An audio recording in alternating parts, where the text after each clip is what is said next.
इस समय की सबसे बड़ी खबर, सबसे बड़ी अपडेट सामने आ रही है दोस्तों कि लव कटारिया फरार हैं। जी हाँ, बिल्कुल सही सुन रहे हैं आप।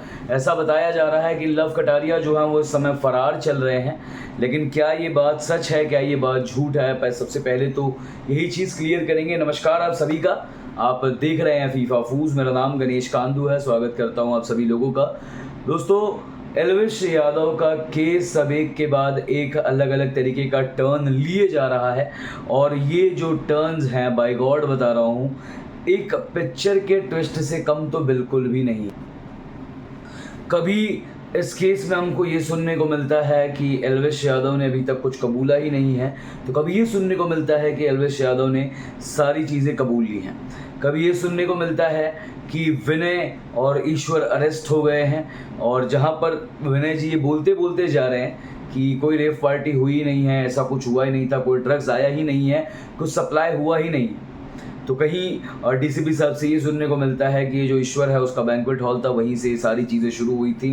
विनय, ईश्वर और एल्विश इसमें इन्वॉल्व हैं।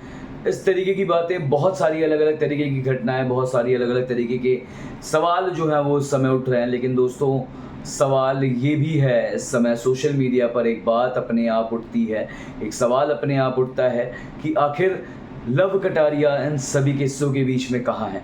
तो कोई ये कह रहा है कि लव कटारिया फरार चल रहे हैं, तो कोई ये कह रहा है कि एल्विश यादव को छुड़ाने के लिए उनके ऊपर इस समय पूरा दारोमदार है, पूरी जिम्मेदारी है। कुछ लोग ये भी कह रहे हैं कि लव कटारिया जो है वो फरार हो गए क्योंकि वो जानते हैं कि अगर वो पकड़ में आए तो सारी सच्चाई बाहर आ जाएगी। देखो, कुछ लोग ये कह रहे हैं कि लव कटारिया सारी चीज़ें जानते हैं, उनको अरेस्ट किया जाए।